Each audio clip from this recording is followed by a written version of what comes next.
ดีเจ้าซื้อสินทินล้านนามาแล้วเจ้าคนเมืองมาแล้วคนเมืองแม่นก็ถ้าเป็นคนเมืองต้องอู้เมืองแก่นถ้าไม่ใช่คนเมืองแล้วอู้เมืองแก่นดูได้ก็ได้กะคุณผู้ฟังเจ้าซื้อสินทินล้านนาจวนอู้จ๋าเรื่องของพลังงานนะช่วยกันประหยัดพลังงานเนาะเริ่มต้นที่ตัวเฮานะเจ้ารัดเข็มขัดประหยัดพลังงานพลัดหนาที่ในช่วงนี้เราต้องฝ่าวิกฤตเรื่องของพลังงานไปด้วยกันนะเจ้าอยู่ที่ไหนก็ฟังได้ฟังชัดทั่วไทยฟังได้ทั่วโลกถ้ามีสัญญาณอินเทอร์เน็ตนะฟังได้เนาะคุณผู้ฟังเจ้าเดี๋ยวก่อนเด้อเนี่ยเอาขอสมาจัดใหม่ จัดใหม่นะเจ้าจัดใหม่ได้ละอยู่ด้วยกันขอให้มีความสุขเนาะฮ้อนก็ฟังสื่อสินกันแล้วกันในช่วงที่พักกินข้าวตอนเที่ยงจะอีบางคนกำลังได้พักนะบางคนก็ว่ายังไม่ได้พักเลยไอ้ไหนเนี่ยอย่างอยู่ไปสู้แดดอยู่อย่างหันนะโอ้โหระวังลมแดดตัวในช่วงนี้อากาศฮ้อนไปนอนตังสังกะเตินนาบ้านไทยเป็นจะได้แม่ถอดแม่เตินแม่ปะตาพาเวียงหมอกเนาะลายดอยนะหรือว่าไปตังว่าหัวไปถึงแม่พี่ก่อนนะเช็คสัญญาณไปตัวลองวังจีนแป้เด่นใจได้ยินกันก็เอินมาหากันเนอะละปูนลิตังไหนแหมอมก้อยเวียงปะเป้าชัดเจนก็เอินมาได้ที่054 224 5556เนื่อในช่วงกำเมืองใครมีข้อคำถามเกี่ยวกับพลังงานโดยเฉพาะเรื่องของน้ำมันในช่วงนี้เอินมาได้ทุกคำถามนะก็จะร่วมกันเนาะก็จะเก็บประเด็นที่คุณผู้ฟังถามเนี่ยไปถึงระดับนโยบายเพื่อที่จะได้เป็นห้องว่าอย่างสะท้อนเนาะสะท้อนเสียงจากพี่น้องประชาชนถึงรัฐบาลได้เลยนะผ่านสื่อสินถิ่นล้านนากับคำถามในเรื่องของพลังงานโดยเฉพาะพลังงานเชื้อเพลิงภายมีข้อคำถามอย่างปีใหม่จะมีน้ำมันก่อนหรือว่าน้ำมันจะแพงแหมากหรือจะได้นะคำถามข้อเสนอแนะได้หมดเลยนะผ่านเพจของสวทลำปางที่ไลฟ์สดในช่วงของซื้อสินทินล้านนาจวนอุจาเรื่องของพลังงานในวันนี้ได้เลยนะคุณผู้ฟังอยากฟังเพลงอะไรอย่างก็เอิ้นมาเอิ้นใส่วิทยุมาได้ยินต้องกดมาที่054 224 5556เจ้าสวัสดีเจ้าสวัสดีครับผม เจ้านี่ตาบุญส่งวงเสงี่ยมนะครับมาจากอำเภอวงก่อยครับตำบลแม่ตื่นนะครับแม่ตื่นหมู่ที่1ครับแม่ตื่นหมู่ที่1เจ้าแม่ตื่นนะครับไม่ใช่แม่ตื่นนะครับแม่ตื่นนั่นลีครับผมอ๋อแม่ตื่นลีอันนี้แม่ตื่นแม่ตื่นครับผมแม่ตื่นอมก่อยครับโอ้จากอมก่อยสัญญาณชัดเจนนะเจ้าครับชัดเจนมา10 กว่าปีแล้วผมฟังน้องแอลมาตั้ง10 กว่าปีกับน้องยุ้ยขอบพระคุณจ้านะเจ้าแล้วก็อมก่อยฮ้อนก็ตั้งแต่10 กว่าปี12-13 ปีแล้วครับผมเจ้าแล้วอมก่อยฮ้อนก็อาการเป็นจะได้พ่องเจ้าก็ฮ้อนครับแต่หมอกควันไม่บอกให้มีครับผมยังบ่เกิดเลยครับยังบ่เกิดหมอกควันบ่มีเนาะมีข้อคำถามเกี่ยวกับพลังงานอย่างอยากจะถามเกี่ยวกับเรื่องของพลังงานจนได้นะครับก็ตอนนี้น้ำมันแพงก็ตอนนี้ลิตรนึง50 กว่าบาทครับดีเซลที่อมก่อยเนาะครับผมโอ้ดีเซล50 กว่าบาทแล้วนี่คือมันอยู่ที่ระยะต่าง52 บาทแล้วครับผม52 บาทเบนซินนี่60 บาทครับผมเบนซิน60 บาทอมก่อยเนาะครับผมพอฟังเพลงหัวอกแม่ของทิพวรรณจันทร์สวยนะครับผมหัวอกแม่ทิพวรรณจันทร์สวยได้กาเดี๋ยวส่งฮือเนอร์ครับขอบคุณครับผมสวัสดีครับขอบคุณเจ้าแฟนรายการจากอมก่อยโอ้โดน้ำมันบ่ใจเหมือนลำปางนะเพราะเป็นต้องบวกระยะต่างไปตัวเนาะบางทีบอกว่าราคาน้ำมันวันนี้อยู่ที่ตัวอีแต่ว่าพอไปถึงแต้ๆกว่าจะถึงอมก่อยระยะต่างเท่าใดอันนี้ก็เพื่อจะบวกระยะต่างไปตัวเนาะก็ต้องประหยัดพลังงานเจ้าต่างเดียวกันไปตัวกันนะต่างเดียวกันไปตัวกันตะกี้บอกว่าหัวอกแม่อีกะเดี๋ยวกันเด้อเดี๋ยวซอพอก่อนคุณผู้ฟังเจ้ามีนะมีในคิวเพลงนี้ตัวโดยที่ไม่ต้องเปิ้งตัวจ้วยนะเจ้าหัวอกแม่เดี๋ยวกันเนอมีหลายตอนด้วยนะคุณผู้ฟังลืมถามไปว่าฟังตอนไหนหัวอกแม่ตอน1ตอน2ตอน3เดี๋ยวกันเนอหัวอกแม่หัวอกแม่คุณผู้ฟังเจ้าหัว อกแม่ อ่ะโอ้เนาะอยู่ไก่ไม้แหมกำเนยเดี๋ยวกันเนอะเอาของที่ประวันจันทร์สวยหัวอกแม่เอาเพลงนี้ส่งไปติอมกอยเลยเจ้า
ช่วงรัดเข็มขัดประหยัดพลังงาน plus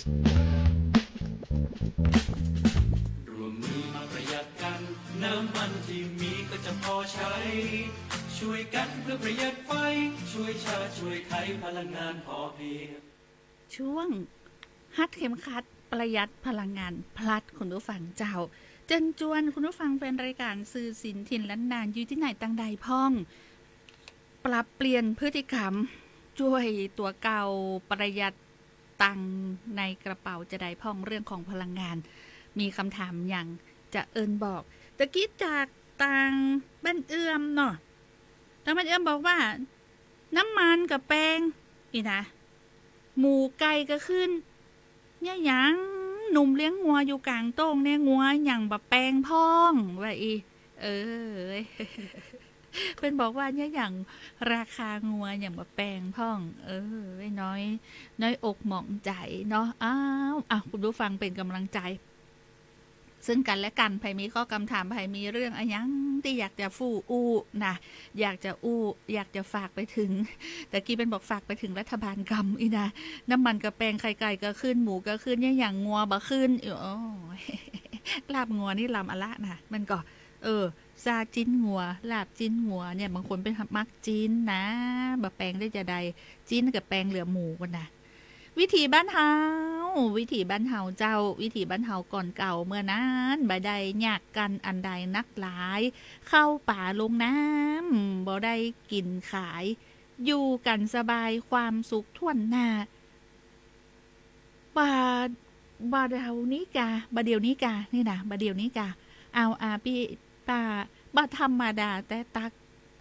วิวัฒน์สมัยเปลี่ยนไปจ้าดนักเข้าของแปลงคืนตึงวันบ้านเมืองฮ้อนหายไว้พอตึงวันเขียมแผ่วน้ำมันหาเติมบ่ได้แม่นก็ละวุ่นละวาย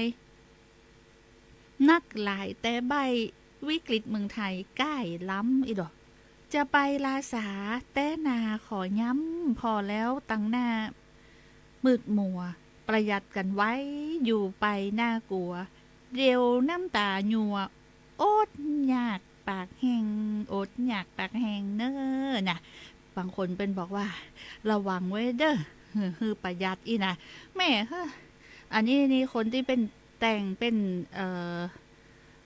ข้าวห้ามกำเขือน่ะไปมีตังหน้านี่ป่าดุกป่าลีมเต็มแฮนรถทีบนะแถวคมฟักมีดใส่ถุงย่ำนะตังหลังนี่มีป้าโทรเป็นห้องอันอย่างหาที่เป็นเอาไป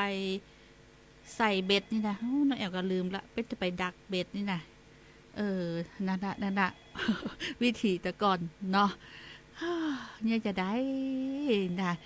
หลายคนก็บอกว่าขึ้น6 บาทแล้วนะผงแพลดีช่วยกันประหยัดกันแล้วกันเนาะฮัดเข็มขัดประหยัดพลังงานพลัสสวัสดีเจ้า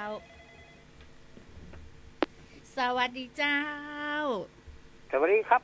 เจ้า นานซุก นานซุก นาซักรายงานตัว เจ้า แก้ปัญหามาเกาจิเหรอ ฮะ แก้ปัญหามาเกายิม แก้ปัญหาอย่าง ฝนจะตกจะไปแก้ใจดาวมีลูกสาวจะไปแก้ใจมัน นั่น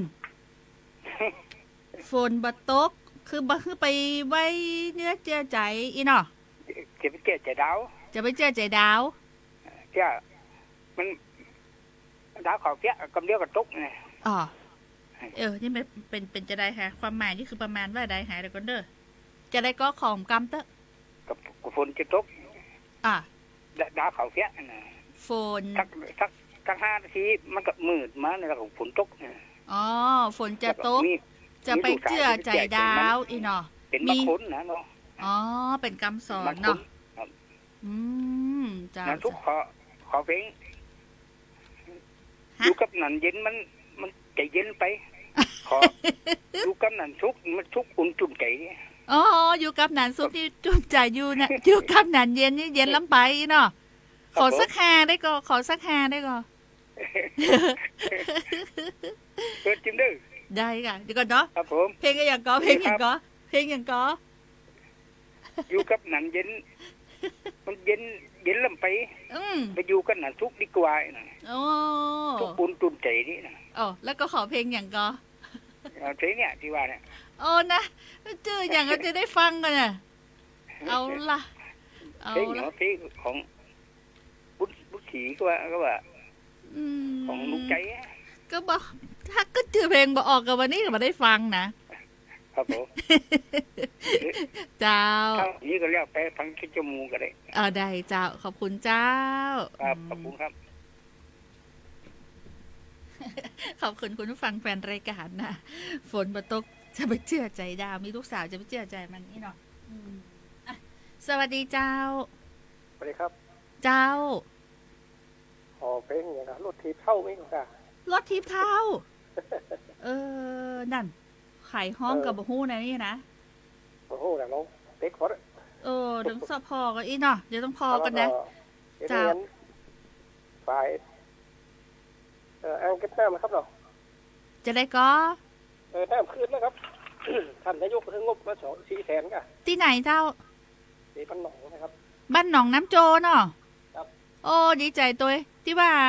ฝ่ายเขาแล้วที่เนอนที่ว่าพายุอย่างหุ้นแล้วกับฝ่ายเสียหายก็ได้งบแล้วเนาะ ครับ โอ้ดีใจตังน้ำโจตัวเนอะ แล้วก็มันใกล้หลายตำบลครับเนาะ เจ้าขี้ตำบลนี่ ตำบลปะตัน เจ้า ตำบลน้ำโจ โอ้ แล้วก็ทางใต้เกันใต้อ่างกับตำบลของเป้า โอ้ดีใจเนาะน้ำเต็มก็น้ำเต็มก็ ไปเต็มเตี้ยฝนมาตก ฝนบาตก เจ้า เลยมาไล่มาตั้งไปท่าเลยฝนนะ อ๋อน่ะเนาะเดี๋ยวคือไปทั่วๆเลยเนาะสัก5เนาะเนาะ ครับ เจ้า บาทคือกับสสปชนะครับเนาะทุกท่านนะครับ เพลงอย่างก็เพลงอย่างก็ เพลงอะไรก็ ลืม รถทีเท่าร ถทิพย์เท่า ลืมนะหันก่อนพออุ๊บปุ๊บก็จะลืมอะ แล้ เนี่ วย ก็ไอ้ทางสสปชได้ไปร่วมทำงานด้วยกันนะครับเนาะ นั่นเจ้า เพราะว่าทำฝ่ายชะลอน้ำกันแนวไฟนะครับ อื ไฟฟ้าม เจ้า หมู่ผมไปหมดนะครับ อ๋อได้ค่ะ ไปถึงอำเภอเมืองเชียงผมไปหมดนะครับน้ำท่วมไปหมดครับ โอ้เป็นจิตอาสาเลยเนาะ ครับสสปชนะครับไปฝึกจังใหม่หมดนะครับ ดูโอ้ มาทำงานลำปาง อ๋อเจ้า มีกลุ่มโคชสาร โอ้ กลุ่มแบ่งปันน้ำใจนะครับสสปช อืม 6263นะครับ เจ้า โอ้ดีเด้อสู้ๆเด้อ อยู่บนโคชนะครับเนาะ น่าค่ะว่าเป็นยัง เป็นบ้านสารสุขมณฑาน เจ้า เสียได้รางวัลแล้วก็ เปิดให้อ่างเก็บน้ำนะครับ โอ้เจ้าอ่ะส่งเพลงอะไรอ่ะสำหรับ ครับ คนดีสีสังคมส่งเลยเจ้า บอกว่า ครับ เพลงไอ้อย่างก็ตะกี้ลืมไปแล้วเด้อ รถถีบเทา รถถีบเทาไม่ใช่สาวสมัยนะน้องอยากจะไปเปิดเพลงไอ้อย่างก็สาวสมัยคือเปิ้ลเนี่ยบอกรถถีบเทารถถีบเทาไปฟังเลยรถ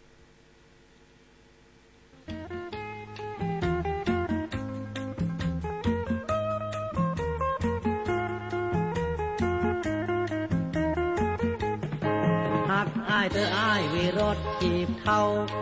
หากก็เจ้ารถถีบเท่ากันนี่นาพอถ้าหากคนใจรถถีบกันนี่แล้วก็เจ้าของจัดรอแต่ก็ยังบ่มีแฟนหากอ้ายเธอถึงรถจะดำขี้ลิจะฮัดหือขี่นากูเจ้าคู่แรงพ่อแม่อีน้อยบ่ทากินแหนงรถเครื่องน้ำมันแปลงแม่อีแสงก็คงเข้าใจ หน้าลำปอยเฮาไปแอวด้วยกันน้อถ้านั่งบ่มออาจจะหยิบบ่เขาใส่หน้าเดือน12เฮาไปลอยกระทงกาอีนายอายขี่แล้วน้องจนตายมันก็สบายแล้วหรอกหากอายเธอถึงรถจะดังคละหากก็จะน้องนางพ่อแม่อีน้อยหันใจอายบ้างน้องงานรถเครื่องเขาดังขี่ข้างบนมอเตอร์ไซค์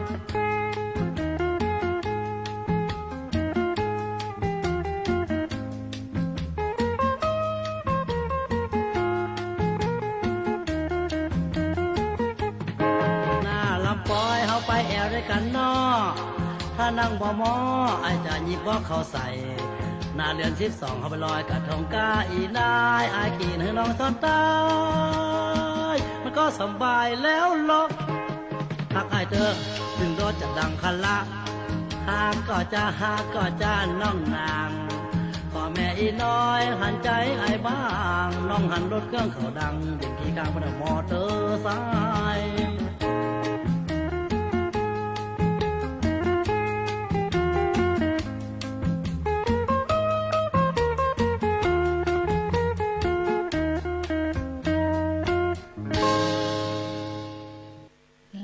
ส่งเฮือเรียบร้อยแล้วรถถีบเท้าโผผินเพชรล้านนาเจ้าต้นฉบับเดิมเต็นเนอะสำหรับบทเพลงนี้ที่เปิดเฮือเรียบร้อยตามคำขอของแฟนรายการที่เอิญมาจากปวกต่างน้ำโจเนาะตะกี้ลุงนิพนธ์จากวังจิ้นนะบอกว่าขอฟังเพลงป้อกาหมูดองไอตัวเด้อนะเดี๋ยวได้กะฮ้อนขนาดเลยน้องแอลนะโอ้โหที่ไหนก็ฮ้อนหมดแปลงใจจุ่มๆเย็นๆเนอะมาฟังซื้อสินเทียนล้านนาเนี่ยจะได้ใจเย็นเจ้าสวัสดีเจ้าสวัสดีเจ้าน้องแอลแม่รายงานตัวเจ้าตั้งเพลงนั่นนะแม่ไอ้อย่างกับเจ้าโรตีมันกับแบบโรตีเหมือนกันตั้งเพลงมันขึ้นไว้นะไอ้คนจนต้องจงทนปันโรตีนี่นะจะไปจีบอีน้องคนงามพอไปถึงไอ้ก็เอิญร้องถามอีน้องคนงามกินข้าวแรงแล้วการ้องให้จบไปเลยเนาะแล้วมันเป็นเพลงอย่างก็จีบเนี่ยนั่นนั่นน่ะเดี๋ยวจะซ้อก่อนคือจนว่าไอ้คนจนปันโรตีนั่นน่ะน้องสาวพอเนอะถ้ามีตัวเปิดเลยจะไปจีอีน้องคนงามอีนะจะไปจีบแม่มอนไปถึงจะไปถึงไอ้ก็พังเอิญถามอีน้องคนงามกินข้าวแรงแล้วกาอีนะเจ้าขอบคุณเจ้าเปิดเลยเนอะเนี่ยรายงานตัวแล้วสวัสดีเจ้า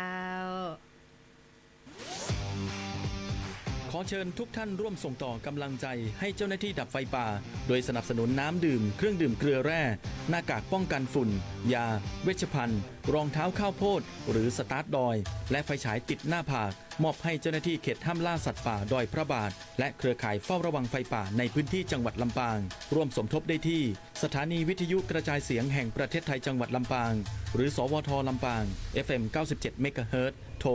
054224561 ในวันเวลาราชการติดตามรายละเอียดเพิ่มเติมที่เพจ Facebook สวทลำปางกรมประชาสัมพันธ์ต้องขอบคุณเสียงนี้นะเนี่ยแฟนรายการก็จะมาพอเจ้าของเสียงนี้ละแล้วก็แบบปะสักเตือนนะวันนั้นก็มาวันเสาร์เพราะว่าเสียงนี้เลยอยู่บ้านมาได้เลยพ่ออย่างต้องเอาน้ำมาบริจาคนะลองพองเอาน้ำบริจาคบางคนเอาขนมมาบริจาคบางคนเอาลูกอมมาบริจาคขอบคุณน้ำจิตน้ำใจแฟนรายการนะเจ้าพ่อแม่พี่น้องประชาชนคนลำปางที่เอ็นดูเจ้าหน้าที่ที่เป็นทำงานตลอดอย่างก็24 ชั่วโมงเนาะในการเข้าไปดับไฟป่าเนี่ยถ้าเกิดว่าอยู่บนดอยจริงอีมังกรรมนะคุณผู้ฟังก็เข้าไปยากนะเนาะขอบคุณครอบครัวของคุณคงศักดิ์อินทราชัยอันนี้ขนม2 ห่อครอบครัวของคุณแม่อุไรคันธรักษ์นะเจ้าน้ำดื่ม40 แพ็คครอบครัวของคุณแม่สถาพรมื่นเปงชุมพลซุมอีกด้วยสุมโซนกระทุกระกาเนาะคนเมียงอ่ะ แม่สถาพรมื่นเปงชุมชนบ้านตาสามัคคีน้ำดื่ม1 แพ็คลูกอมโกปิโก้แฮมถุง1ครอบครัวของคุณสุกริตาพงจะโปะน้ำดื่ม6 แพ็คนะหรือว่า6 โหลนะคุณผู้ฟังเจ้าอันนี้เนี่ยเป็นออกมาในช่วงวันหยุดแล้วเปิดกระถามน้องแอลว่าฮะมันมีใครอยู่กะอยู่คนเดียวกะเจ้าวันหยุดถ้าเป็นวันเสาร์วันอาทิตย์เดี๋ยวบ่มีใครเจอคนเนอะเจอใส่ปีมดพอดีนะอปมชนะพอปีมดมาถึงน้องแอลคนเรียบร้อยละนะไอมิดก็จ่วยตัวนะไอมิดก็อยู่เป็นกู้กันนะไอมิดขันน้องแอลคนแล้วฟังเดินมาจ่วย ขอบคุณเจ้าถ้ามาวันปกติเนาะวันจันทร์ถึงศุกร์ก็จะมีทีมช่างมีเจ้าหน้าที่อยู่หลายคนช่วยคนได้จะกี่ร้อยแพ็คก็คนได้เจ้าน้ำใจจากทุกท่านเนาะบางท่านบอกว่าโอ้ยถ้ามีรถบรรทุกก็จะใส่รถบรรทุกมาบริจาคอันนี้มี Fortuner ก็ใส่ท้ายรถ Fortuner มาเนี่ยตะกี้นะครอบครัวของคุณแม่อุไร ขันธรักษ์นึกพร้อมครอบครัวเนี่ยเจ้าน้ำดื่ม40แพ็คด้วยกันยุดด้วยการขนจากรถ Fortuner ลงมาขอบคุณแตนเจ้าหน้าที่ชุดปฏิบัติการดับไฟในพื้นที่ทุกที่เลยนะเจ้าเดี๋ยวพอได้ของนักปุ๊บเขาก็จะโทรแจ้งเจ้าหน้าที่เอารถมาขนไปเนาะอันเนี้ยขอบคุณน้ำจิตน้ำใจนำมาบริจาคได้เนาะในช่วงเวลาทำการอันเนี้ยจะมีคนช่วยคนนะถ้าบางอันเนี้ยคุณผู้ฟังก็จะช่วยคนก็จะเป็นที่มาที่ไปบางคนเป็นอาจจะมีปัญหาเรื่องของสุขภาพร่างกายเนาะมาวันธรรมดาเนี่ยสะดวกเลยคนนักคนหลายคนปุ๊บปั๊บปุ๊บปั๊บลุบลับกำเดียวแล้วเลยคุณผู้ฟังเจ้าสายนี้จากที่ไหนตังใดฮะเดี๋ยวคนเด้อสวัสดีเจ้าสวัสดีเจ้าไม่ต้องบอกก็รู้เจ้าเนาะเจ้ายายจะบริจาคอะไรอย่างเดี๋ยวคนชอบเห็นยายว่ายายอู้อย่างชอบเห็นน่ะได้กะน่ะนึกว่ายายเห็นเขามาเห็นยายกะอ๋อเจ้าน้องเจ้าแต่เจ้ายายก็ฟังน่ะ11 โมงเนี่ยโอ้ยายโทรเข้าไปว่ายายฟังอยู่เนี่ยยายชอบโทรบัดตันเจ้าหมดเวลาซะก่อนโอ้แต่ก็จึงบอกว่าแล้วว่าตอนบ่ายมาแหมมันเป็นมีภารกิจเจ้าโดยเฉพาะอาจารย์ปิงปองเนี่ยมันจะมีความเล่าม่วนนะเนาะเจ้าเพราะว่าเป็นมีความฮู้แต่ในวิถีชีวิตล้านนาเจ้ามันน่าบอกเพิ่นมาเล่าอย่างนั้นเด้อได้เจ้ายายโทรไปบัดตันน้องบอกสายนี้บัดตันเจ้าหมดเวลาพอดียายก็บอกตะกำเดียวตะอินนะบัดได้สักกรรมมาเนาะได้สักกรรมบัดได้บนเจ้าตีทุกเพลงม่วนนะน้องเจ้าม่วนทุกเพลงอ่ะเจ้าเมื่อวันเสาร์นะอู้ยายจะบอกคนเขาฟังคนดีทำงานกรุงไทยเนาะทำงานเขาฟังทีนี้เขาโทรมาหายายพอยายอู้น้องจบนะเจ้าเขาไปบ้านคนที่ชื่อน้องบัวเนี่ยเขามีสระเลี้ยงปลาเขาก็ห้องมูสวทกันไปจอมเบ็ดกันนะทีนี้แล้วนี่เขาเปิดเพลงเขาคงฟังทุกวันเนาะฟังน้องเนาะเจ้าโอ้ยเด็กนี่มีคนนี่เสียงนี่เหมือนเสียงยายกินแก้วลุ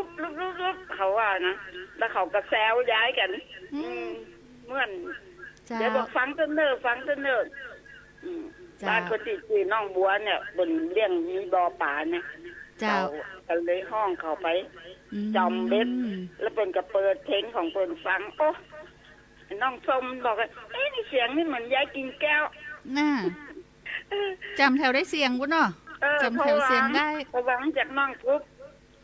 สายเขาก็เข้ายายโอ้อู้น่ะอู้ม่วนน่ะอู้อยู่นั่นน่ะเจ้ากันยายบอกนี่แหละความสุขของยายเจ้าขอบคุณทุกคนนะที่ไปกูแหงกูหนจักยายหมดจากน้องแอวนี่แหละค่ะ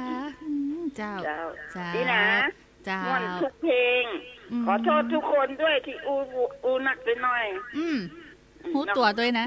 รู้ตัวดีกว่าคนไม่รู้ตัวเจ้าอีน่ะน้องเจ้ายายกำลังกินตำส้มอยู่เนอะตำบะแตงโอ้ลำขนาดเจ้า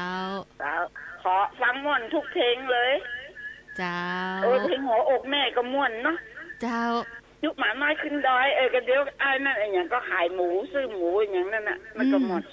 รถถีบเก่าก็ม่วนเจ้ารถถีบเท้ารถถีบเท้าเจ้าเอาละขอโทษน้องเอาละเจ้าหายกระตุกกันหน่อยนิดหน่อยนะเจ้าหมดเวลาพอดีความสุขของยายหมดเวลาพอดีบ่าย2:51 นาทียายกินแก้วอู้นะประมาณ2เพลงเกิงอ่ะยายจะแล้วใจนะอันนี้นี่เบรกไว้ไปได้นะเบรกไว้ได้นะว่าหมดเวลาพอดีถ้าว่าอันอู้ยาวแหมเพลงหนึ่งสุภาคุณผู้ฟังเนาะเป็นความสุขของคุณผู้ฟังได้หมดแล้วก็จะได้ฟังก่อนนี่ป๊อกก้าหมูน้อยเดี๋ยวก่อนเด้อกำลังซ้ออยู่นะคุณผู้ฟังเจ้าสายนี้สงสัยไม่ได้เปิดเพลงแล้วสวัสดีเจ้า สวัสดีเจ้าแม่บุญนาคปนาเจเจ้า แม่บุญนักปัญญาแจ้เจ้า กำลังจะขอเพลงกัวกาหมูน้อย อ๋อกำลังเอาใจตรงกันพอดีเนาะ หอมปอยหอมปอย โอ้นี่เอิ้นมาจากวังจิ้นพุ่นนะ ตา คุณลุงนิ ทุก พน เสียง ธ์นะ ลูกสายนะ วังเบอร์พุ่นนะ เจ้า ทุกคนทุกเสียงทุกสายสวัสดีเจ้า เจ้าเดี๋ยวก็จะลาด้วยโปรแกรมหมูน้อยนี่ละเจ้าเกียบบัตตัน แม่บุญนักปัญญาแจ้นะขอบคุณนะเจ้าสำหรับผู้ใจบุญที่จะร่วมบริจาคให้กับชุดดับไฟเนาะในส่วนของการที่จะเข้าไปดับไฟเจ้าหน้าที่นะเจ้าอันอย่างที่บางคนจะกึดใดเนาะบางทีเขาไม่ได้ว่าอันนี้น่าจะเป็นสิ่งจำเป็นสำหรับเจ้าหน้าที่นะก็เอามาบริจาคได้เจ้าสวทเป็นสะพานบุญเนาะเป็นสะพานบุญส่งต่อให้เนาะเพราะบางคนบอกว่านึกหมอออกเอาไปฝากที่สวทนะเดี๋ยวตึงไปถึงเจ้าหน้าที่นะแน่นอนเจ้าพอได้เต็มกันรถปุ๊บเนาะเขาก็ต้องบริหารเรื่องของน้ำมันเชื้อเพลิงโดยเขาก็ต้องเผื่อเจ้าหน้าที่เต็มลำละกาเอามาฮับได้เลยนะเจ้าน้ำดื่มนี่นะที่ไหนต้องการด่วนจะได้อีนะเขาก็จะแจ้งเจ้าหน้าที่แต่ละหน่วยให้มาฮับที่นี่เองนะเจ้าขอบคุณจ้านักเนาะแฟนรายการที่พอได้ยินว่าเจิญห่วมบริจาคคือชุดดับไฟป่าเองนะเจ้าโอ้เป็นอย่างที่ขอบคุณน้ำจิตน้ำใจพอเอิ้นไปเนี่ยหลั่งไหลมาเต็มเลยนะแพ็ค2แพ็ค6แพ็คกิโลว่ากันไปอันนี้คือน้ำใจของผู้ใจบุญกู้คนต้องขอบคุณจ้านักนะเจ้าบอกว่าจะน้ำมันแปลงขึ้นกี่บาทก็ตามแต่ใจ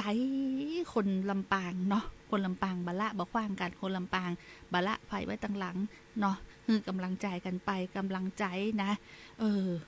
สู้กันไปเนาะเป็นบอกกำอูบ่ได้ซื้อบ่ได้หาอูม่วนจาวานใส่กันเป็นกำลังใจใส่กันบ่ดีเครียดถึงวันนี้ก็เครียดลาขึ้นมาที6 บาทนะ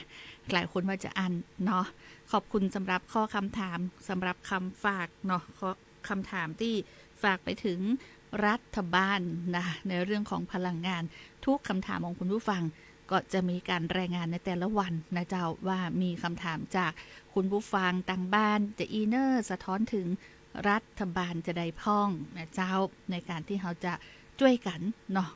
ฝ่าวิกฤตพลังงานในเตื้อนี้ไปให้ได้ขึ้น6 บาทแล้วพองแพวดีหลีน้ำมันเริ่มมีกู้ปั๊มว่าอันส่วนต่างเต้าใดรัษฎรเต็มคันไผจะเดือดนันเย็นซุยนะเปิ้นจ้างอู้จ๋าวาตาแตะจุ้ยนะน้ำมันมีฮื้อปอเปียงลิ้วล้อสอดฮับเป็นเส้นเป็นเสียงบะมีลำเอียงได้กันไขว้หน้าออกมาตรการไอ้มงบินบ้ากักตุนกันกาหยาบไร้ไอ้แก้วไอ้คำหวังอ้วงเก็บไว้หลายลิตรยับใดแต่นาเปิ้นจ้างแกนคิดเซาะกำสรรหาไอ้แก้วนั้นกามีตังตุนได้เป็นคนตุกจนมันตึงบ้าใบเปิ้นว่าอันใดตามนั้น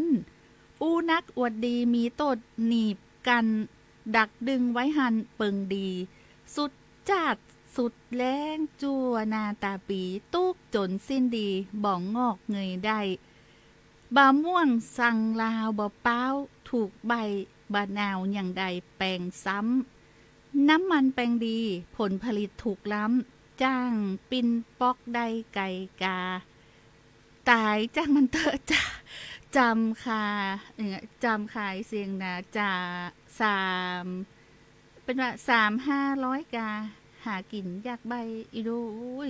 ซักสินเมืองพานเต็มเอาไว้นะคุณผู้ฟังเจ้าข้าวห่ำกำเขือขอบคุณจัดนักเนาะไปกับเต็มตามที่เป็นกึดไว้เนาะในช่วงที่ฝ่าวิกฤตน้ำมันนะเจ้ากับเป็นข้าวห่ำกำเขือออกมานะรถถีบเทาอยู่ที่ไหนก็ปัดฝุ่นลุ้นมานะใส่โซรถถีบนะเบรกแปลงให้ดีใส่ยางในเปลี่ยนยางนอกขี่ได้ปั่นได้ดีต่อใจประหยัดสตังค์ในกระเป๋าได้ตัวเนาะคุณผู้ฟังเจ้าขอบคุณทุกคำถามในช่วงของรัดเข็มขัดประหยัดพลังงานพลัดตัว วันนี้ลาด้วยบทเพลงนี้กันแล้วกัน เดี๋ยวจะมาโจบเพลงดอกปอกาหมูน้อยอีนะของบรรเย็นมันก็ปอกาหมูน้อยเจ้าแล้ววันพุกมาปากันใหม่ในช่วงของสื่อศิลป์ถิ่นล้านนาสวัสดีเจ้าปอกาหมูน้อยมาแล้วเด้อ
อดหูจังเลยผัวเมียพี่เอ้ย